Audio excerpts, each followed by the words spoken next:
வணக்கம். இன்றைக்கி நம்ம பார்க்க போகிற சமையல் என்னென்னு பார்த்தீங்கன்னா, ஒரு 15 நிமிஷத்தில் செய்யக்கூடிய ஒரு லஞ்ச் மெனு தான். கிள்ளி போட்ட சாம்பார், கல்யாண வீட்டு உருளைக்கிழங்கு வறுவல், அதாவது பட்டாணியும் உருளைக்கிழங்கும் போட்டு மசாலா. ஸோ வாங்க எப்படி செய்யலாங்கிறத பார்க்கலாம். இப்போ ஒரு குக்கர் எடுத்துக்கலாம். மெஷரிங் கப்பில் 1/2 கப் அளவுக்கு துவரம்பருப்பு எடுத்திருக்கேன். இது நல்லா கழுவிட்டு வந்துட்டு பார்க்கலாம். இப்போ நல்லா வாஷ் பண்ணிவிட்டு வந்துட்டேன். மெஷரிங் கப்பில் 1 கப் அளவுக்கு பொடியாக நறுக்கின தக்காளி, இது மீடியம் சைஸாக 2 இருக்கும். 3 பச்சை மிளகாய் சேர்த்துக்கலாம். அது கூடவே பொடியாக கட் பண்ண பூண்டு வந்து ஒரு 4 பல் சேர்த்துக்கலாம். 1/4 டீஸ்பூன் போல் மஞ்சள் தூள் சேர்த்துக்கலாம். கட்டி பெருங்காயம் சேர்த்துக்கலாம். தூளாக வச்சுருந்தீங்கனாலும் தூள் சேர்த்துக்கோங்க. நான் வந்து சின்னதாக ஒரு 2 துண்டு சேர்க்குறேன். இப்போ இதில் 1 டீஸ்பூன் சீரகம், 1 டீஸ்பூன் மிளகு சேர்த்துக்கலாம்.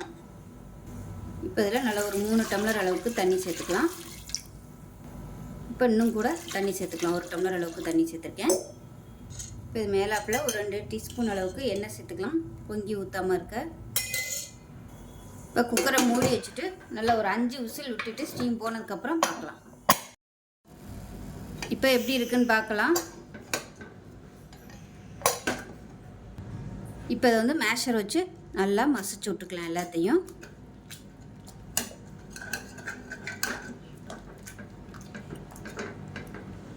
இப்போ பாருங்கள் நல்லா மசிச்சாச்சு, தனியாக இருக்கட்டும். ஒரு கடாயை எடுத்துக்கலாம். தேவையான அளவுக்கு எண்ணெய் விட்டுக்கலாம். இப்போ இதில் நெய் சேர்த்துக்கலாம். நெய் வந்து உங்களோட விருப்பம்தான். நெய் சேர்த்திங்கன்னா நல்லாயிருக்கும். இப்போ எண்ணெய் நல்லா சூடாயிருச்சு. 1 டீஸ்பூன் கடுகு, 1 டீஸ்பூன் உளுந்து சேர்த்துக்கலாம். தாளிப்பு உடம் வச்சுருந்தீங்கன்னா கொஞ்சமாக சேர்த்துக்கங்க, நல்லா வாசனையாக இருக்கும். கருவேப்பிலை சேர்த்துக்கலாம். இப்போ இதில் முழுசாக கட் பண்ண சின்ன வெங்காயம் சேர்த்துக்கலாம். இப்போ வெங்காயம் நல்லா சாஃப்டாக வதங்கிடுச்சு. மேஷ் பண்ணி வச்சுருக்க இந்த பருப்பை சேர்த்துக்கலாம். இப்போ இந்த பருப்பு நல்லா கொதிக்கட்டும். இதுக்கு வந்து சின்ன வெங்காயம் சேர்த்திங்கன்னா தான் டேஸ்ட்டு நல்லாயிருக்கும், வாசனையாகவும் இருக்கும்.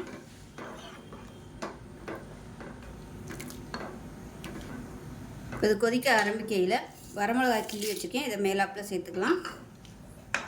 தாளிக்கையிலையும் சேர்த்துக்கலாம், இந்த மாதிரியும் சேர்த்துக்கலாம், உங்களோட விருப்பம்தான். உப்பு கொஞ்சமாக சேர்த்துக்கலாம். வரமிளகா தாளிக்கையிலே சேர்த்துக்கலாம். நான் வந்து மறந்துட்டேன், அதனால் நான் இந்த ஸ்டேஜில் சேர்த்துருக்கேன். நீங்கள் தாளிக்கையிலே சேர்த்துக்கங்க. இப்போ சாம்பார் ரெடி ஆகிடுச்சு. மேலாப்பில் கொத்தமல்லியில் சேர்த்துட்டு அமர்த்திடலாம். திக்னஸ் எவ்வளோவுக்கு வேணுமோ நீங்கள் அதை பார்த்துக்கிட்டு தண்ணி ஊற்றி கொதிக்க விட்டுக்கோங்க.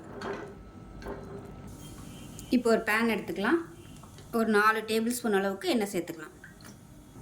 எண்ணெய் சூடானதும் 1 டீஸ்பூன் போல் சோம்பு சேர்த்துக்கலாம். கருவேப்பிலை சேர்த்துக்கலாம். பொடியாக நறுக்குன வெங்காயம் 1 கப் அளவுக்கு சேர்த்துக்கலாம். வெங்காயம் வதங்கிட்டு இருக்கையிலே தேவையான அளவு உப்பு சேர்த்துக்கலாம். இது கூடவே 1 டேபிள் ஸ்பூன் இஞ்சி பூண்டு பேஸ்ட்டு சேர்த்துக்கலாம். இப்போ இஞ்சி பூண்டு பேஸ்ட் நல்லா வதங்கிருச்சு. 1 டீஸ்பூன் வீட்டில் அரைச்ச குழம்பு மிளகாத்தூள் சேர்த்துக்கலாம்.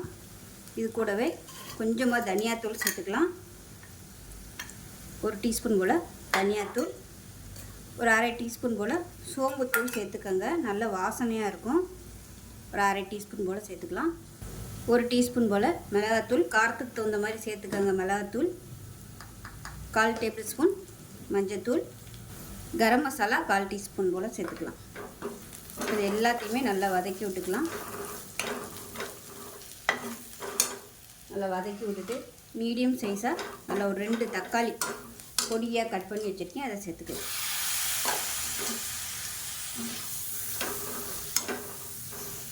இப்போ இதில் கொஞ்சமாக தண்ணி சேர்த்துக்கலாம், தக்காளி மசிக்கிறதுக்காக. இப்போ இந்த தக்காளி வெந்துட்டு இருக்கையிலே நல்லா ஒரு 2 கைப்பிடி அளவுக்கு பட்டாணி சேர்த்துக்கலாம். நான் வந்து ஃப்ரெஷ்ஷான பட்டாணி எடுத்திருக்கேன். உங்களுக்கு அது கிடைக்கலைன்னா ஃப்ரெஷ்ஷான பட்டாணி கிடைக்கலைன்னா ஊற வச்சு சேர்த்துக்கோங்க. முதல் நாள் நைட்டே ஊற வச்சுட்டு சேர்த்துக்கணும். இப்போ இந்த பட்டாணி வேகட்டும். கொஞ்சம் ட்ரையான மாதிரி இருக்குது, அதனால் கொஞ்சமாக தண்ணி சேர்த்துக்கிறேன். இப்போ பட்டாணி ஓரளவுக்கு வெந்ததும் மீடியம் சைஸாக ஒரு 4 உருளைக்கிழங்கு வேக விட்டு கட் பண்ணி வச்சுருக்கேன், இதையும் சேர்த்து நல்லா பரட்டி விட்டுக்கலாம். இப்போ நல்லா வதக்கியாச்சு. இதில் வந்து ஒரு 1/2 கப் அளவுக்கு நல்ல கெட்டியான தேங்காய் பால் சேர்த்துக்கோங்க. இது வந்து ஆப்ஷனல் தான். சேர்த்திங்கன்னா டேஸ்ட்டு சூப்பராக இருக்கும். இல்லைன்னா நீங்கள் தேங்காய் அரைச்சி கூட சேர்த்துக்கலாம். இந்த தேங்காய் பாலே கொஞ்சம் நேரம் குக்காகி வரட்டும். நல்லா அப்படியே எண்ணெய் கசிஞ்சு வரும். அந்த அளவுக்கு மீடியமான ஃப்ளேமில் வேகட்டும். தேங்காய் பால் ஊற்றி நல்லா திக்காக வந்துடுச்சு. இப்போ பொடியாக நறுக்குனா கொத்தமல்லியில் சேர்த்துட்டு கேஸ் அமர்த்திடலாம். அவ்வளோதான், சூப்பரான பட்டாணி உருளைக்கிழங்கு மசாலா ரெடி ஆயிடுச்சு.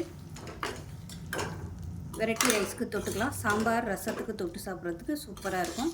இதே மாதிரி செஞ்சு பாருங்கள். செஞ்சு பார்த்துட்டு எப்படி வந்துச்சுங்கிறத சொல்லுங்கள். வீடியோ பிடிச்சிச்சின்னா லைக் பண்ணுங்கள், கமெண்ட் பண்ணுங்கள், சேனலை சப்ஸ்கிரைப் பண்ணுங்கள், பக்கத்தில் பெல் பட்டனையும் ப்ரெஸ் பண்ணுங்கள். நன்றி.